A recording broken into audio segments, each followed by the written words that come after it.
పాసుల గురించి నిజం చెప్పమని విజయ్ కళ్లల్లోకి సూటిగా చూస్తూ అడిగింది మిథున. ఏం సమాధానం చెప్పాలో తెలియక విజయ్ క్షణం పాటు సైలెంట్గా ఉండిపోయాడు. ఎందుకు సైలెంట్గా ఉన్నా విజయ్? ఇందులో నీ తప్పు లేనప్పుడు నిజం చెప్పడానికేమైంది అని మిథున కామ్గా అడిగింది. నేను అబద్ధం చెప్తున్నానని అసలు మీరెందుకు అనుకుంటున్నారు మిథున గారు? ఒకప్పుడు నేను నా ఫ్రెండ్ ప్రాణాల్ని కాపాడాను. అందుకు ప్రతిఫలంగా నాకు సహాయం చెయ్యాలి అనుకుంటున్నాడు. కానీ నేనెప్పుడూ వాడి ఫ్రెండ్షిప్ని అడ్వాంటేజ్గా తీసుకోలేదు. కానీ ఈసారి మీ నాన్నగారి బాధ చూడలేక వాడి పాసులు ఇస్తానంటే వద్దని చెప్పలేకపోయాను అని ఈసారి కొంచెం సీరియస్గా చెప్పాడు విజయ్. అతడి కళ్లల్లో నిజాయితీ కనిపించేసరికి, నీ మీద నమ్మకం లేక కాదు విజయ్, మళ్ళీ దీనివల్ల నువ్వు ఎక్కడ సమస్యల్లో పడతావేమోనని భయపడ్డాను అంతే అని ప్రేమగా చెప్పింది మిథున. తన మీద మిథున చూపిస్తున్న కేరింగ్కి విజయ్ ఫిదా అయ్యి ఆమె కళ్లల్లోకి చిరునవ్వుతో చూశాడు.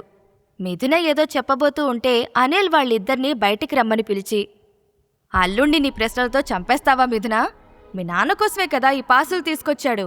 ఇంకీ విషయం గురించి వదిలేసి మీరిద్దరూ ఆఫీస్కి వెళ్ళండి అంటూ మొదటిసారి విజయ్కి మనస్ఫూర్తిగా సపోర్ట్ చేశాడు అనిల్.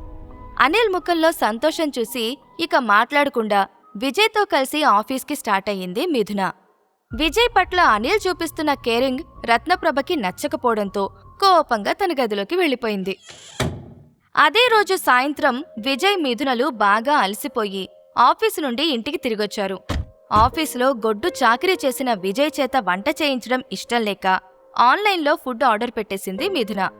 అందరూ డిన్నర్ చేసిన తర్వాత విజయ్ దగ్గరికొచ్చిన అనిల్ ఉజ్వల్ భవన్లో జరగబోయే వేలంపాటు గురించి అత్యుత్సాహంగా చెబుతూ విజయ్కి దగ్గరవుతున్నాడు. చిన్నపిల్లాళ్లా ఎగ్జైట్ అవుతున్న అతన్ని చూసి విజయ్ మురిసిపోయాడు. సరిగ్గా అప్పుడే అతడికి మిథున దగ్గర నుండి మెసేజ్ రావడంతో ఓపెన్ చేసి చూశాడు. ఒకసారి మన బెడ్రూంలోకి రా విజయ్, నీకోసం ఒక సర్ప్రైజ్ ఎదురుచూస్తుంది అని స్క్రీన్ మీద కనిపిస్తున్న మెసేజ్ని చూసి విజయ్ షాక్ అయ్యాడు. ఆ సర్ప్రైజ్ ఏంటో తెలుసుకోవడానికి అనిల్కి గుడ్ నైట్ చెప్పేసి తన గదికి వెళ్ళిపోయాడు విజయ్. ఎప్పుడూ లేంది రూమ్ మొత్తం చీకటిగా ఉండడంతో విజయ్ కొంచెం కంగారు పడ్డాడు. డోర్ దగ్గరున్న మిథున డోర్ లాక్ చేసి ఒక క్యాండిల్ని వెలిగించింది. ఆ వెలుగులో మిథున పాల సముద్రంలో నుండి బయటకొచ్చిన పాలరాతి బొమ్మలా మెరిసిపోతోంది. పింక్ డ్రెస్లో హాట్గా ఉన్న ఆమెను చూస్తూ గుటకలు మింగుతున్నాడు విజయ్. పాల గ్లాస్తో తన దగ్గరికొస్తున్న మిథునని చూస్తూ, ఏంటి ఇదంతా మిథున గారు అని తడి ఆరిపోయిన గొంతుతో అతి కష్టంగా అడిగాడు విజయ్. అతడి ప్రశ్నకి సమాధానం చెప్పకుండా పాలు తాగమని పాల గ్లాసు చేతికి ప్రేమగా అందించింది మిథున. ఆ గ్లాస్ని పక్కనే ఉన్న టేబుల్ మీద పెడుతూ, ఇది నిజమా లేక నేను కలగంటున్నానా? ఎప్పుడూ లేంది మిథున గారు ఎందుకు ఇలా ప్రవర్తిస్తున్నారో? తనకి నా మీద ఫీలింగ్స్ స్టార్ట్ అయ్యాయా అని మనసులో అనుకుంటున్న విజయ్ చెయ్యి పట్టుకుని బెడ్ మీద కూర్చోబెట్టింది మిథున. మనం ఒకటయ్యే ముందు నేను నీతో కొంచెం మాట్లాడాలి విజయ్ అని అతడి పక్కన కూర్చుంటూ చెప్పింది మిథున. చెప్పండి మిథున గారు అని విజయ్ తడబడుతూ అడిగేసరికి, ఇలా అంటున్నానని తప్పుగా అనుకోకు విజయ్. ఈరోజు నువ్వు మా నాన్నకి చేసిన హెల్ప్కి ఆయన నిన్ను అల్లుడుగా యాక్సెప్ట్ చేసేశారు. మధ్యాహ్నం నాకు ఫోన్ చేసి నిన్ను ఒక రేంజ్లో పొగిడారు అని నవ్వుతూ చూసింది మిథున. ఇది చాలా మంచి విషయం కదా మిథున గారు. మావయ్య గారు ఇప్పటి వరకు నన్నెప్పుడూ పొగడలేదు అని సంతోషంగా చెప్పాడు విజయ్. అవును, మంచి విషయమే, నేను కాదనడం లేదు. కాకపోతే ఆయన మనవడిని ఎక్స్పెక్ట్ చేస్తున్నారు. అసలు ఈరోజు ఫస్ట్ నైట్ ఏర్పాట్లు చేసింది కూడా ఆయనే అని ఒక్క క్షణం ఆగి, కాకపోతే నేనిప్పుడిప్పుడే నా కెరియర్ని సెట్ చేసుకుంటున్నాను. ఈ సమయంలో బేబీ బాధ్యతలను తీసుకోలేను అని అతి కష్టంగా చెప్పింది మిథున. విజయ్ ఏం మాట్లాడకపోవడంతో మిథున ఏదో మాట్లాడబోయింది. విజయ్ వెంటనే ఆమె పెదవుల్ని చూపుడు వేలుతో మూసి, మీ ఇబ్బంది నాకు అర్థమైంది మిథున గారు. ఇప్పుడు మీరు బేబీ బాధ్యతలు తీసుకోవడం కంటే కెరియర్లో ముందుకు వెళ్లడమే మంచిది. మీరు సక్సెస్ అయితే సంతోషించే వాళ్లల్లో మొదట నేనే ఉంటాను అని చిరునవ్వుతో చెప్పాడు. తనని అర్థం చేసుకునే భర్త దొరికినందుకు మిథున చాలా సంతోషించింది. ఆనంద బాష్పాలతో ఆమె కళ్ళు నిండిపోయాయి. టేబుల్ మీద పెట్టిన పాల గ్లాస్ తీసుకున్న విజయ్, ఇలాంటి చిన్న విషయాల గురించి ఆలోచించడం మానేసి ఈ పాలు తాగి ప్రశాంతంగా పడుకోండి మిథున్ గారు అని చెప్పాడు. కానీ ఈ పాలు నీకోసం తీసుకొచ్చాను విజయ్, నేను తాగడానికి కాదు అని అతని కళ్ళల్లోకి ప్రేమగా చూస్తూ చెప్పింది మిథున. పర్లేదు, మీరు తాగితే నేను తాగినట్టే మిథున గారు అని ఆమె భుజం చుట్టూ చేతులు వేసి కొంచెం దగ్గరగా జరుగుతూ పాలు తాగించాడు విజయ్. సమయం గడిచే కొద్దీ మిథునకి అతని మీద ప్రేమ పెరుగుతుందే తప్ప తగ్గడం లేదు. పాలు తాగిన తర్వాత thank you for everything Vijay అని మిథున చెప్పడంతో, ఇలా థ్యాంక్ యూలు సారీలు చెప్పి నన్ను పరాయివాణ్ణి ఎందుకు చేస్తున్నారు? నేను మీ భర్తని, ఈ ఇంటికి అల్లుణ్ణి, మీకు హెల్ప్ చేయడం నా బాధ్యత అని ఇంకోసారి థ్యాంక్ యూలు సారీలు చెప్పొద్దని ప్రేమగా మందలించాడు విజయ్. అది సరే, రేపు నాన్న మన ఫస్ట్ నైట్ గురించి అడిగితే ఏం చెప్పాలి అని అమాయకంగా అడిగింది మిథున. మీరు దాని గురించి మర్చిపోండి, మావయ్య గారితో ఈ విషయం గురించి నేను మాట్లాడతాను అని విజయ్ చెప్పడంతో ఒక్క క్షణం ఆలోచించి, వద్దు వద్దు విజయ్, నేను నాన్నకి నా ప్రాబ్లం గురించి నిజం చెప్పేస్తాను, నాన్నతో నేను మాట్లాడితేనే కరెక్ట్గా ఉంటుంది అని చెప్పింది మిథున. ఆ తర్వాత చాలాసేపటి వరకు ఇద్దరూ కబుర్లు చెప్పుకున్నారు. మిథున తన జీవితంలో జరిగిన హ్యాపీ మూమెంట్స్ని విజయ్కి షేర్ చేస్తూ తనకి తెలియకుండానే నిద్రపోయింది. తర్వాత రోజు ఉదయం అనిల్ అందరికంటే ముందు లేచి ఉజ్వల్ భవన్కి వెళ్లేందుకు రెడీ అయ్యాడు. ప్రత్యేకంగా ఈ ఆక్షన్ కోసమే ఖరీదైన ఒక సూటు కొనుక్కున్నాడు. విజయ్ కూడా రెడీ అయ్యి బయటికి రావడంతో, త్వరగా వెళ్దాం పద విజయ్, అందరికంటే ముందు మనమే అక్కడికి వెళ్ళాలి అని టై సరిచేసుకుంటూ చెప్పాడు. అనిల్ అత్యుత్సాహాన్ని చూస్తూ బయటకు వెళ్లి కార్ స్టార్ట్ చేశాడు విజయ్. అరగంట ప్రయాణం తర్వాత ఇద్దరూ ఉజ్వల్ భవన్కి చేరుకున్నారు.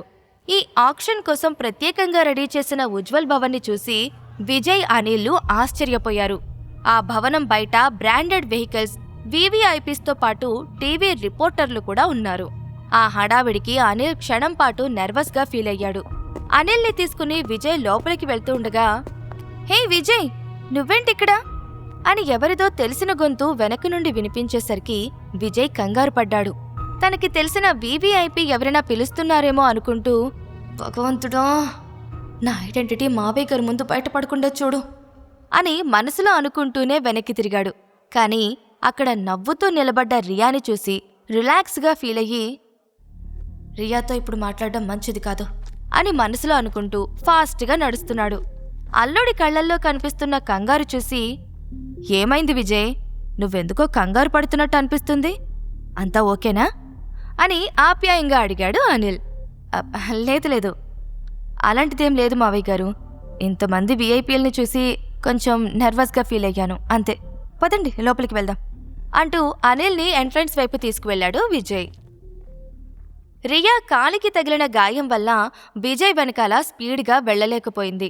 అప్పుడే కార్ని పార్క్ చేసి రియా దగ్గరకొచ్చాడు నిఖిల్. ఆమె ఎవరికోసమో వెతుకుతున్నట్టు గమనించి, ఏమైంది రియా, ఎవరికోసమైనా వెతుకుతున్నావా అని కార్ కీస్ని పాకెట్లో పెట్టుకుంటూ అడిగాడు నిఖిల్. ఇక్కడికి విజయ్ వచ్చాడు నిఖిల్, అతని కోసమే చూస్తున్నాను అని రియా చెప్పడంతో నిఖిల్ పొట్ట పట్టుకుని గట్టిగా నవ్వాడు. పొద్దు పొద్దునే జోకులు వెయ్యకు రియా, ఇదేమైనా రోడ్ సైడ్న ఉండే సాదాసీదా బిల్డింగ్ అనుకుంటున్నావా? ఉజ్వల్ భవన్, ఇక్కడ ప్యూన్గా చేయడానికి కూడా పనికిరాడు వాడు, అలాంటివాడు ఇక్కడికి ఎందుకు వస్తాడు? నువ్వెవరినో చూసి పొరపాటు పడినట్టున్నావు అని చెప్పాడు.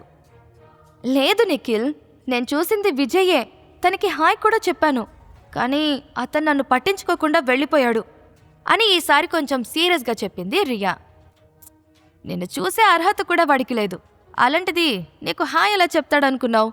ఒకవేళ వాడు నిజంగానే ఇక్కడికి వచ్చినట్టయితే మనం వాడిని ఒక ఆట ఆడుకోవచ్చు, ఇవాళ మనకి లోపల ఫుల్ ఎంటర్టైన్మెంటే ఇంకా అని అంటున్న నిఖిల్ కళ్ళల్లో కన్నింగ్నెస్ చాలా క్లియర్గా కనిపించింది. నిఖిల్ మాటలకి రియా చిన్నగా నవ్వి, పద అయితే వాణ్ణి కనిపెట్టి ఇక్కడికొచ్చినందుకు పశ్చాత్తాపడేలా చేద్దాం అంటూ నిఖిల్తో కలిసి లోపలికి వెళ్ళింది రియా. ఎవరు ఎవరి చేతుల్లో అవమానాలు పాలవుతారో ఆ దేవుడికే తెలియాలి. మరోవైపు లోపలికి వచ్చిన అనిల్కి తన ఫ్రెండ్ ధీరజ్ కనిపించడంతో విజయ్ని వదిలేసి ఫ్రెండ్ దగ్గరికి వెళ్ళాడు. ఉజ్వల్ భవన్లో అనిల్ని చూసి ఆశ్చర్యపోతూ, హే నువ్వేంటిక్కడ, ఇక్కడ నీకేం పని అని తన స్పెక్స్ తీస్తూ వెటకారంగా అడిగాడు ధీరజ్.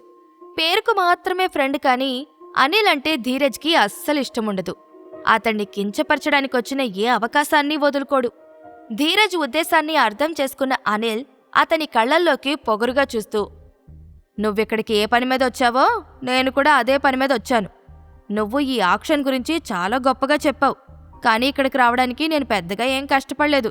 చాలా ఈజీగా కింగ్లాగా వచ్చాను అని గర్వంగా చెప్పాడు. ఏం మాట్లాడుతున్నావా అనిల్? ఇదేమైనా అల్లాటప్ప ఆక్షన్ అనుకుంటున్నావా? ఇక్కడికి రావడానికి ఎంతోమంది వీవీఐపీలు పాసుల కోసం బయట కొట్టుకు చేస్తున్నారు.